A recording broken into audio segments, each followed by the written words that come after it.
हाय। Hello hello. हाँ, सब कुछ सही है।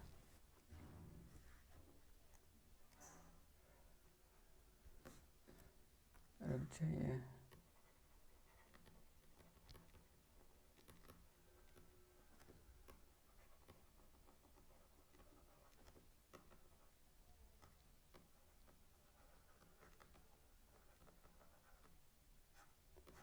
ओके। तो इस वीडियो में जो मैं इस इन वीडियोस में कुछ वीडियोस बनेंगे, लगभग लगभग चार पांच, तो आई थिंक चार पांच वीडियो तो बन ही जाने चाहिए।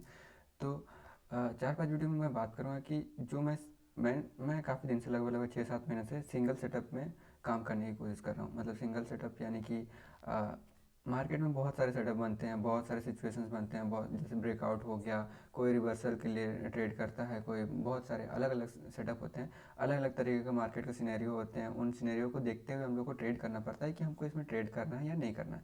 तो वैसे ही मैंने लगभग लगभग 2 साल मार्केट को दिया, मैंने सीखने में दिया कि अलग अलग सिनेरियोज क्या होते हैं। और हाँ, ये चीज़, एक और चीज़ की आपको, ये आप किसी भी एक सिंगल सेटअप में काम करने के लिए आपको उसका इम्पोर्टेंस पता होना चाहिए पहले से, क्या वो आप कर क्यों रहे हैं। मतलब समझ रहे हैं कि ये सारा चीज़ सिंगल सेटअप में काम करने से पहले, मैंने ऐसा नहीं है कि मैंने इससे पहले सुना नहीं था कि हम लोग को सिंगल सेटअप में काम करना चाहिए या फिर नहीं करना चाहिए, उसके ऊपर काम करने से हम लोग को बेनिफिट मिलता है, उससे हम लोग को बिलीव आएगा, हम लोग को कम से कम एटलीस्ट 100 ट्रेड्स एक ही सेटअप पे करना चाहिए।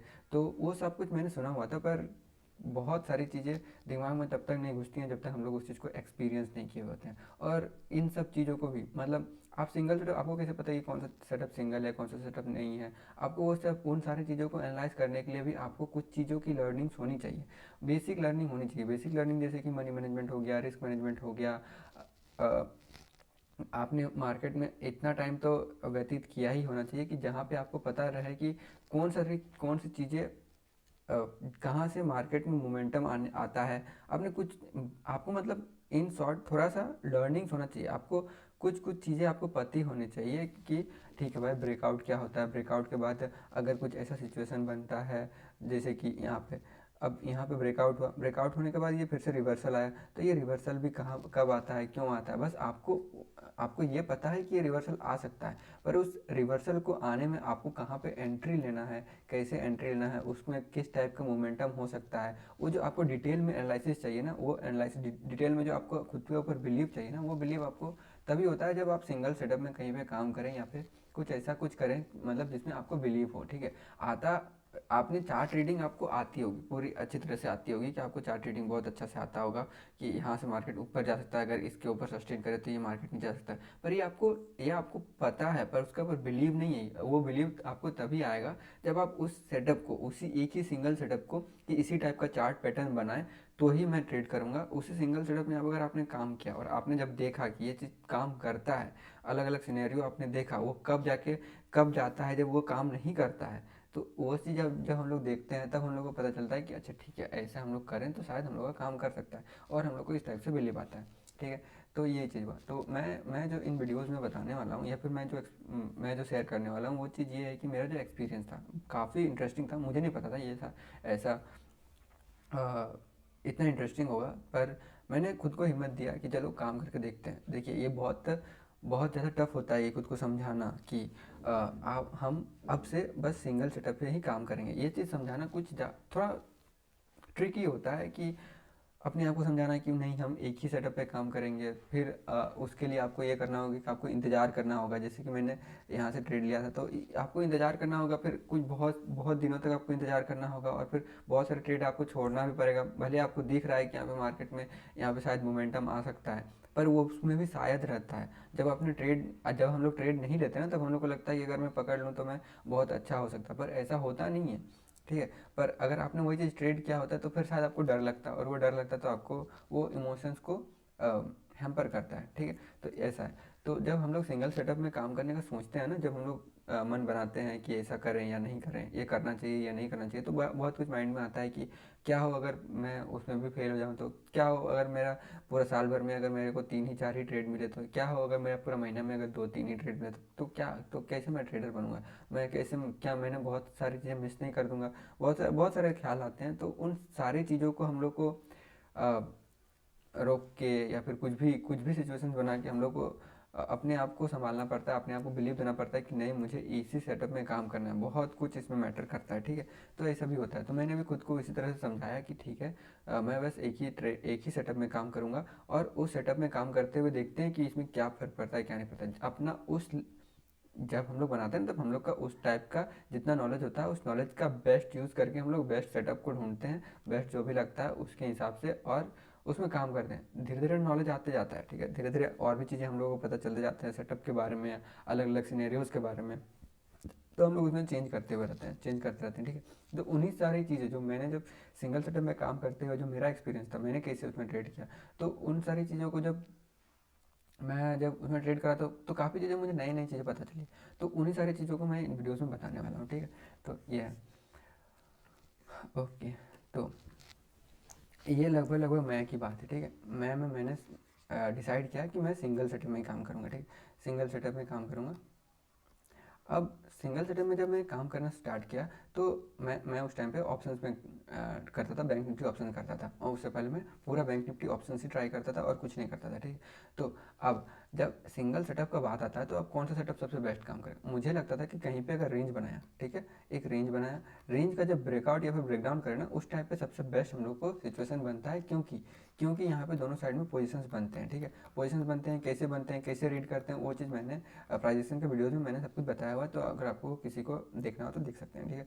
तो जब ये रेंज बना, ये जब रेंज बना, तो रेंज बनेगा, रेंज बनने के बाद जब भी निकलेगा तो इस टाइम पे अगर मैं पकड़ूँ तो मुझे प्रॉफिट होने का चांसेस बहुत अच्छा है, और मैं शायद प्रॉफिट बना सकता हूँ, ठीक है। तो ये चीज़, ये सेटअप बना। तो अब जो पहला सबसे बड़ा टफ मेरे लिए जो सबसे मुश्किल था वो ये था कि बैंक निफ्टी को मैं एक ही इंस्ट्रूमेंट को, सिर्फ बैंक निफ्टी को ही मैं एक ही इंस्ट्रूमेंट को ही मैं देख रहा हूँ कि यहाँ जब ब्रेकआउट या फिर ब्रेकडाउन होगा तभी मैं ट्रेड करूँगा, उसके बाद या फिर उसके बाद मैं ट्रेड ही नहीं करूँगा। तो मेरे पास बस एक ही टाइम रहता था कि मुझे बस इंतज़ार करना है, इंतज़ार करके मार्केट को देखते रहना है, और देखने के बाद जब यहाँ पे मार्केट ब्रेकडाउन करेगा, जब ये रेजिस्टेंस को या फिर सपोर्ट को ब्रेक करेगा, तब मैं ट्रेड लूँगा, ठीक है।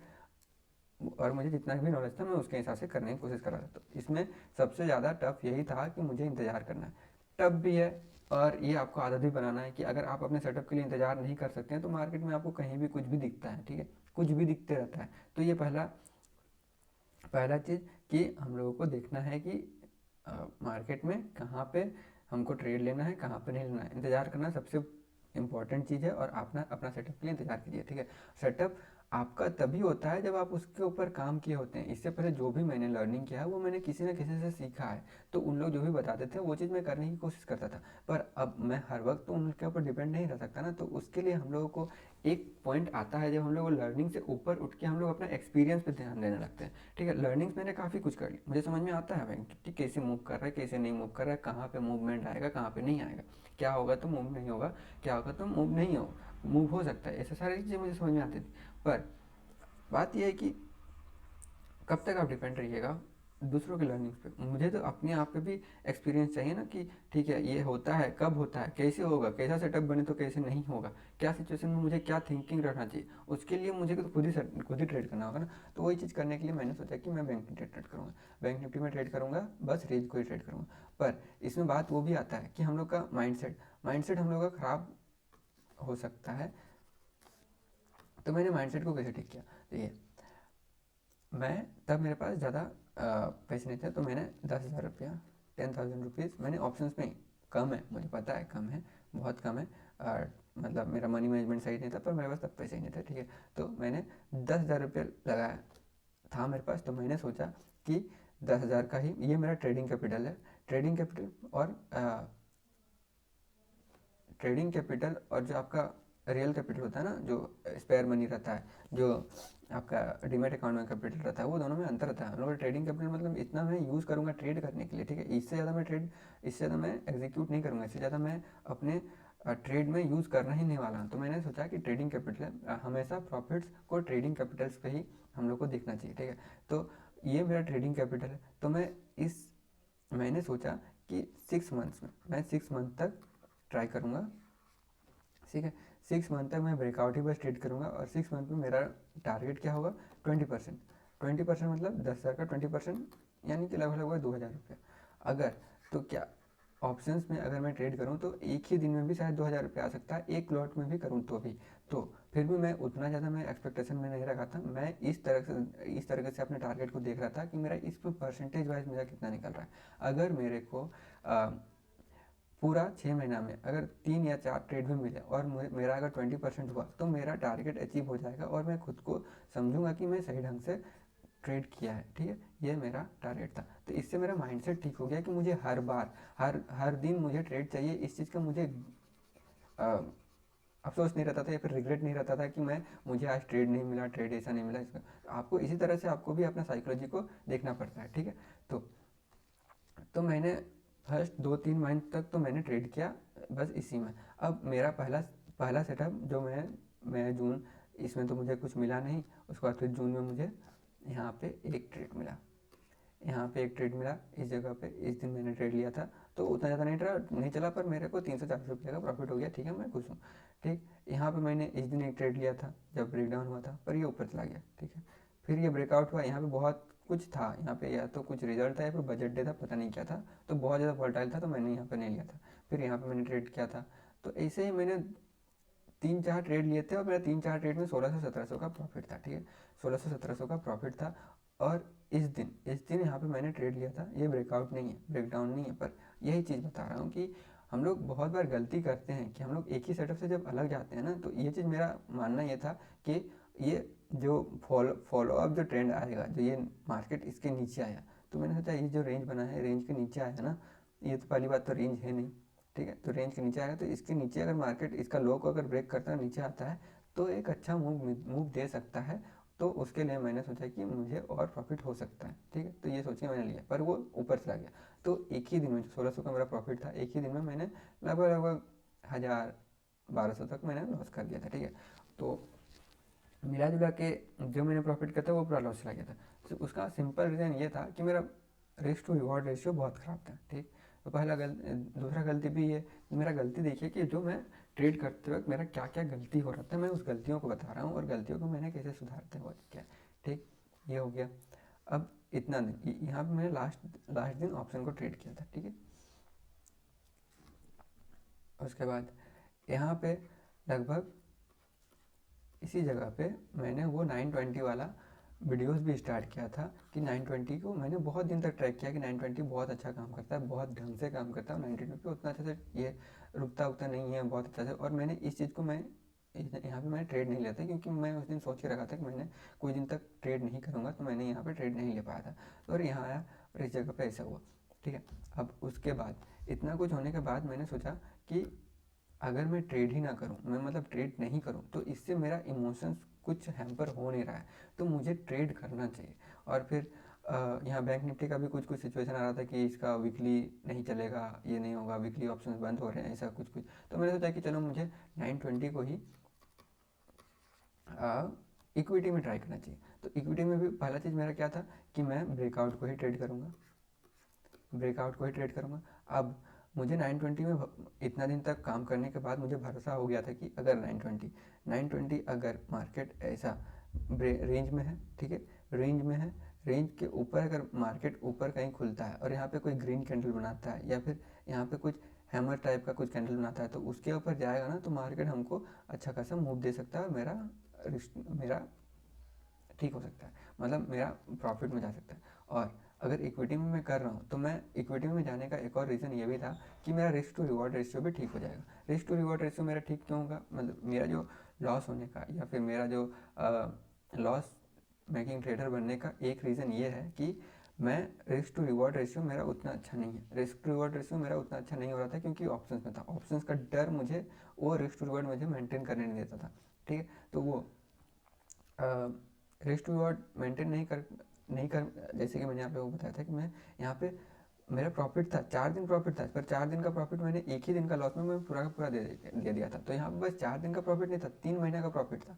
3 महीने का प्रॉफिट मैंने एक दिन में मार्केट को वापस दे दिया। तो इससे सिंपल पता चल रहा था कि मुझे बस मेरा रिस्क टू रिवॉर्ड सही नहीं है, रिस्क टू रिवॉर्ड मेरा सही नहीं है। और आ, मुझे पता नहीं है कि कहाँ पर मुझे कितना देर तक रुकना है, कहाँ पर कितना दिन तक मुझे अपने एनालिसिस पे बिलीव नहीं हो रहा था। ठीक है, समझे। तो मुझे मैंने जब अपने लास्ट के ट्रेड्स को एनालाइज किया तो मुझे पता चला कि मैं ज़्यादा टाइम सही तो रहता हूँ, पर मुझे अपने ट्रेड्स पे ही भरोसा नहीं है, मुझे अपने ट्रेड्स पे बिलीव नहीं है। तो उन चीज़ों को मैं दूर करने के लिए मैंने सोचा कि मैं इक्विटी में ट्रेड करूँगा, और इक्विटी में ट्रेड करूँगा और इक्विटी में मैं रेंज को देखूँगा। रेंज जहाँ पे बन रहा है मैं उस रेंज के रेंज बनेगा, रेंज में उस उन जितने भी स्टॉक्स में रेंज बना होगा और रेंज को मैं सॉर्ट आउट करूँगा। सॉर्ट आउट करने के बाद जब भी या तो उसके ऊपर जाएगा या फिर उसमें 920 का कैंडल को देखते हुए मैं 920 के कैंडल के बाद अगर मेरा को उस टाइम पे अगर मिलता है तो मैं उस पर ट्रेड लेने की कोशिश करूँगा और उस ब्रेकआउट को मैं अपना लेके रहूँगा। और उसमें मेरा स्टॉप लॉस भी पता चल रहा था कि जो भी 920 का लो होगा ना उसको मैं स्टॉप लॉस मान के रिस्क डिसाइड करके अपना करूँगा। और मैंने सोचा कि मैं 400 का रिस्क लूँगा, तो जो भी है उसको मैं कैलकुलेट करके मैं ले लेता था, और 400 का रिस्क और 400 का प्रॉफिट, तो मतलब 1:1 का मैं रिस्क टू रिवॉर्ड में रेशियो लेके कोशिश किया, ठीक है। अब ये हो गया, ऐसे शुरू हुआ। अब यहाँ से शुरू होता है कि जो भी, अब जैसे कि ब्रेकआउट, अब मैंने जब वहाँ पे ट्रेड किया, ठीक है, जो इक्विटी में मैंने जब ट्रेड किया तो मैंने पहला 10 ट्रेड या फिर 10 ट्रेड लेने के बाद मुझे समझ में आया कि, रुकिए मैं आपको दिखाता भी हूँ।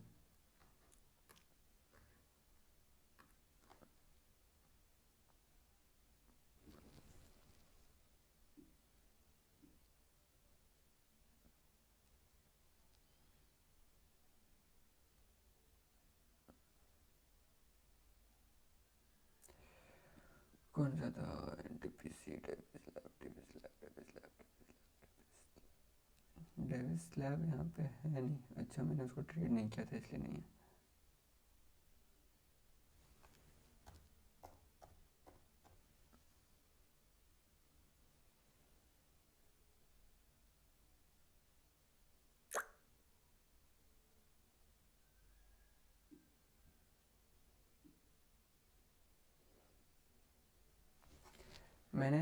मैं आपको स्टॉक्स दिखा देता हूँ जिसका मैं इंतज़ार कर रहा था। ये चीज़, ये जो रेंज है,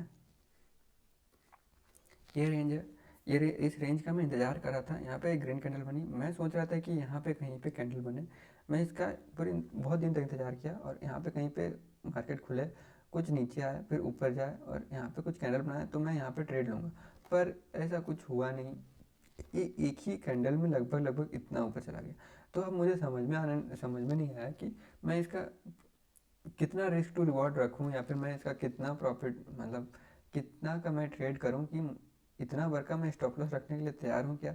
और अगर स्टॉप लॉस रखने के लिए तैयार हूं क्या, इतना ऊपर फिर से मार्केट इतना ऊपर जाएगा इंट्राडे में कि मुझे वो प्रॉफिट दे सके, तो क्या मुझे इसमें ट्रेड करना चाहिए नहीं करना चाहिए। तो मुझे ज़्यादातर ट्रेड ऐसे ही नहीं कर रहा था कि मार्केट ऊपर तो जाता था पर रुकता नहीं था, और रुकता नहीं था तो बहुत ज़्यादा ऊपर चला जाता था शुरुआत का 5-6 मिनट में ही, और मुझे समझ में नहीं आ रहा था कि मैं करूँ तो करूँ क्या, कैसे करूँ कैसे नहीं करूँ। और फिर मुझे रेंज को भी ट्रेड करने में कुछ दिक्कतें आ रही थी, ठीक है। शायद मैं थोड़ा स्लो बोल रहा हूँ पर ठीक है। अब जो पहला चीज़ मुझे, अब देखिए, ये ऐसे स्टार्ट हुआ था। अब जो चीज़ इसमें कम से कम 4 से 5 वीडियोस होंगे, तो शुरुआत से देखिएगा कि अलग अलग सिचुएशन है। और जैसे ब्रेकआउट को, जो मैंने इतना दिन ब्रेकआउट में ट्रेड किया, तो ब्रेकआउट को ट्रेड करने में मुझे कुछ चीज़ें समझ में आई कि, मान लीजिए पहले तो हम लोग देखते हैं कि ब्रेकआउट होता कितने टाइप का है। अब देखते हैं कि ब्रेकआउट होता है कितना। ब्रेकआउट का मतलब क्या हुआ, सिंपल, एक रेंज है, रेंज के ऊपर या नीचे जब मार्केट मूव करने लगता है ना, तो हम लोगों को ये मूवमेंट मिलता है बहुत अच्छी तरीके से। तो इस मूवमेंट को हम लोग ग्रैब करने की कोशिश करते हैं, उसी को ब्रेकआउट ट्रेडिंग बोलते हैं, ठीक है। ये ब्रेकआउट ट्रेडिंग। अब ये तो ठीक है ब्रेकआउट है, पर ब्रेकआउट भी 2-3 तरह के होते हैं, ठीक है, जो मुझे समझ में आया, ठीक। 2-3 तरह का मतलब 2 तरीके का मान सकते हैं, 2 तरीके का, ठीक है। ब्रेकआउट में हम लोग को पहला चीज़ क्या पता चलता है कि यहाँ पे पोजीशंस बिल्ड हुए हैं। जब भी ये ऊपर की तरफ सस्टेन करने लगेगा ना, तो यहाँ पे वो जो पोजीशंस बने हैं ना, वो पोजीशंस निकलेंगे, उनका स्टॉप लॉस होगा और उसके कारण हम लोग को एक मोमेंटम मिलेगा, ठीक। पर अब ब्रेकआउट भी तो 2-3 तरीके के हो सकते हैं। जैसे कि मान लीजिए एक रेंज है, जैसे ये रेंज, ये भी ये छोटा सा रेंज है। अब ये छोटा तो रेंज है, पर बहुत सारा, जैसे अगर इस रेंज को देखें, ये जो रेंज है यहाँ पे भी तो 3-4 महीने से रुका हुआ है, तो इसको भी तो मान सकते हैं। अब हम लोग यहाँ पे देखें कि ये मार्केट जैसे ही ऊपर गया, थोड़ा सा हम लोग को ऊपर ही जाते रहा, ठीक है, और उसका दूसरा दिन यहाँ पे मोमेंटम मिला था। पर क्या हम लोग यही इसमें भी एक्सपेक्ट करें कि इसके नीचे जैसे ही आएगा मोमेंटम मिलेगा? नहीं, ऐसा नहीं हो रहा था, ठीक है। मैंने देखा कि बहुत सारे मार्केट में, बहुत सारे इक्विटी में मैंने ट्रेड करने के बाद मुझे पता चला कि नहीं, अब मुझे धीरे धीरे एक ही सेटअप में काम करने के कारण मुझे इसमें दिमाग में स्ट्राइक कर रहा है। जब तक आपको नीड नहीं हो रहा तब तक आपको समझ में नहीं आएगा, ठीक है। तो अब इसमें दो दो टाइप के हम लोग को ब्रेकआउट समझ में आ रहे थे, एक स्मॉल रेंज वाला और एक बिग रेंज वाला, जैसे कि ये, ठीक है। अगर ये मान लेते हैं ये एक बड़ा रेंज है, और इस रेंज के ऊपर या इस रेंज के ऊपर या नीचे जब भी जाएगा ना, तो एक मोमेंटम मिलेगा, एक रेंज मतलब ब्रेकआउट को देखने का एक तरीका हो सकता है। और एक छोटा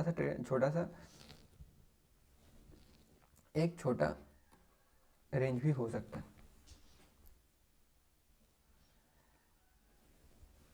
ठीक है। तो अब दोनों में अंतर क्या है, ठीक है।